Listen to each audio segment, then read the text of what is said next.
Pensamiento Positivo, un espacio de radio sobre crecimiento personal, patrocinado por el Instituto Europeo de Coaching, la revista Espacio Humano, la editorial Empresa Activa y el Instituto Potencial Humano. Todos los miércoles de 1 a 1:30 de la tarde con Sergio Fernández, en Protagonistas de Jaume Segalés.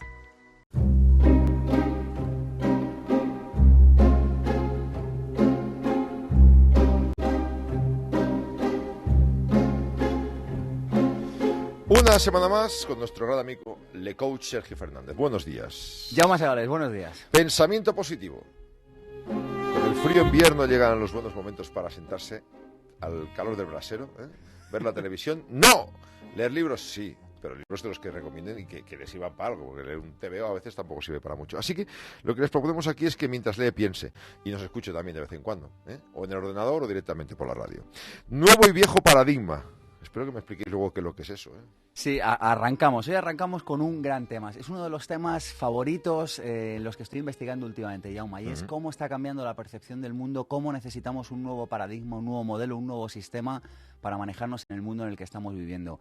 Lo hemos hablado en algún programa desde el punto de vista de la economía, desde el punto de vista del trabajo. Y hoy lo vamos a hablar en un macronivel. Hoy vamos a hablar de cómo necesitamos una nueva aproximación al mundo para entender qué está pasando y sobre todo para poder seguir viviendo en este mundo. Y lo vamos a hacer desde cada uno de nosotros, desde la responsabilidad que cada uno de nosotros tiene con este mundo. Me parece muy bien.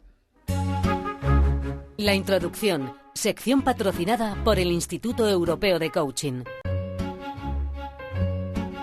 Bueno, como los del Apolo en el año 69, vamos a redescubrir el mundo, en este caso, sin utilizar ningún tipo de elemento técnico, ¿no? Simplemente con la cabeza, que es importante. Bueno, me hablas de la buena crisis. ¿Qué es la buena crisis? Te hablo de Buena Crisis, un fabuloso libro de Jordi Pillem, un libro necesario, un libro lúcido, un libro consciente, que se subtitula Hacia un mundo posmaterialista. Y he sacado 3 ideas así como muy rápidas de esta aproximación hacia el nuevo paradigma. La primera, crisis.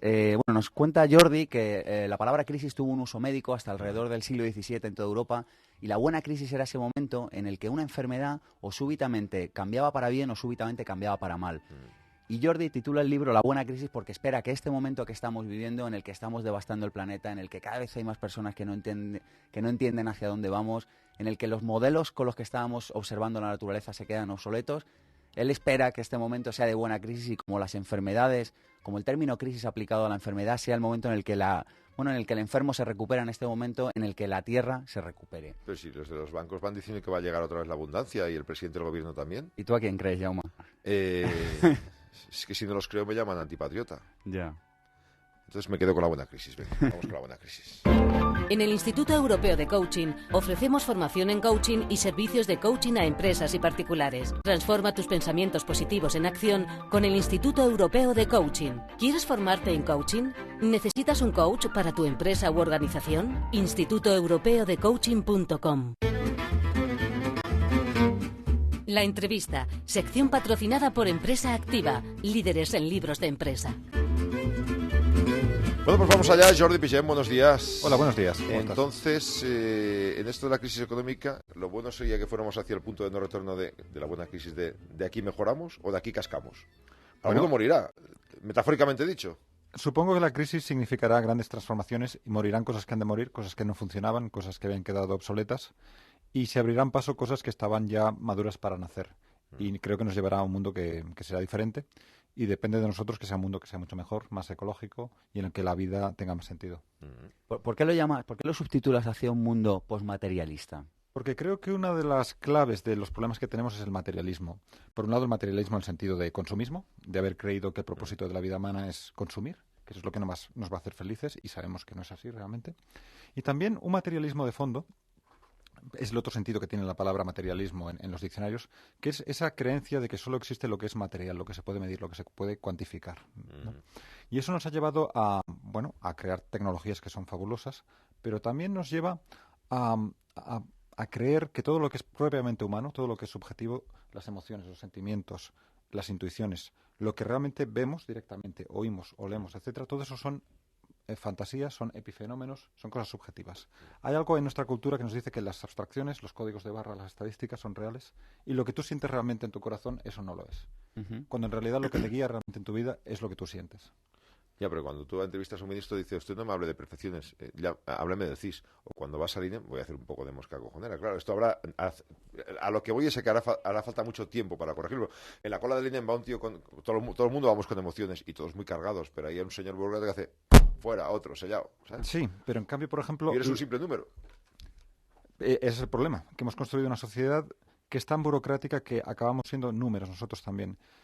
Hace 100 años el sociólogo alemán Max Weber decía que hemos hecho un proceso de desencantamiento del mundo en los últimos siglos. Que el mundo ha perdido su magia, Entzauberung, ha perdido la magia que tenía el mundo para nuestros antepasados, ¿no? Y ahora todo se reduce a cosas que son cifras, abstracciones, y se trata de que prosperemos en lo que se puede cuantificar, pues tener más dinero, tener más información tangible, ¿no? O este es mejor que el otro, comparar Exacto. siempre. Pero en realidad todos nos movemos por intuiciones y por cosas con las que resonamos. Y, por ejemplo, el éxito de Obama en su carrera presidencial fue precisamente porque él era capaz de transmitir cosas que son que nacen de lo inmediato, de lo espontáneo. Es una persona afectuosa, coge de la mano a su mujer, etcétera, y la gente resonaba con algo que tiene él, ¿no? Y veía que hace falta un cambio. Leo en tu libro, comentas, dice, si mañana a mediodía se produjera un eclipse de sol inesperado, no bastaría con dar un tirón de orejas a los astrónomos, sino que habría que cambiar de paradigma. ¿Por qué pones esta metáfora en tu libro? Sí, esto lo decía por el hecho de que tenemos decenas de miles de economistas que están al día de toda la información y realmente ningún economista de alto nivel predijo la crisis tal como se ha desarrollado, ¿no? Y esto es realmente muy curioso, ¿no? Porque no solo está en crisis la economía de bienes y servicios, está en crisis la ciencia económica, ¿no? Incluso Paul Krugman, que obtuvo el premio Nobel en 2008, cuando ya estaba declarada oficialmente la crisis, dijo que él no sabía que iba a venir esta crisis, que sí, que veía que la economía era inestable, pero que no sabía que iba a venir esta crisis. Entonces, en cualquier otra ciencia, consideraríamos que esos expertos realmente han perdido el contacto con la realidad. O sea, la realidad que tenemos, que hemos construido, es tan compleja que ni siquiera los grandes expertos de la economía saben por dónde va. Y tiene tantos elementos, hay por ejemplo toda una serie de elementos ecológicos que la economía convencional ignora. Sin el equilibrio ecológico del planeta no tendríamos la economía que tenemos. La economía en el fondo es solo una filial de la biosfera.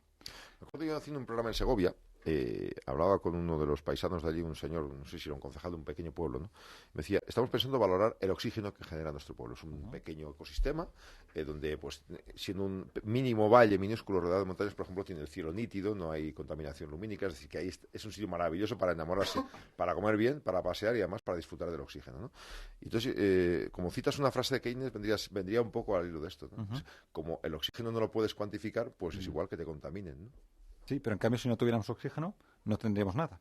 Si no tuviéramos agua limpia, si no tuviéramos todo lo que la naturaleza proporciona gratuitamente. De hecho, hay gente que ha evaluado cuantitativamente lo que produce la naturaleza y resulta que es mucho más alto que el Producto Interior Bruto de todo el planeta. Claro. Y ahora hay gente que específicamente acaba de salir un estudio precisamente este mes, dirigido por un economista del Deutsche Bank, que cuantifica el valor económico de los ecosistemas en función de lo que aportan, ¿no? Por ejemplo, los arrecifes de coral, cómo permiten que haya unos caladeros de pesca.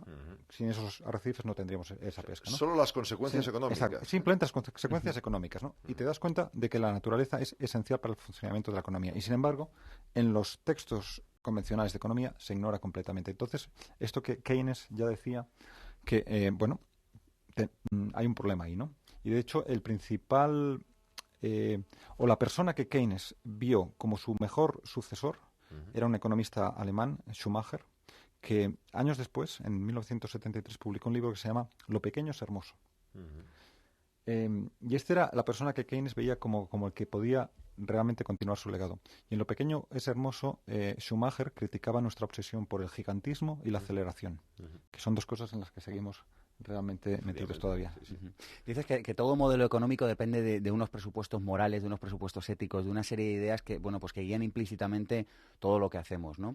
Y en este sentido, bueno, pues nuestra economía estaría basada en algunos presupuestos, digamos, que es que todo tiene que crecer, que hay que vender más, etcétera. Entonces yo ahora te hago una pregunta trampa, pero porque además me interesa que la respondas, ¿no? Y es, vale, perfecto, entonces si no hacemos eso, ¿de qué vivimos? Que es la pregunta típica que se suele hacer a este presupuesto. Me dice, vale, si el señor que fabrica mesas o el señor que fabrica ladrillos, no podemos seguir fabricando ladrillos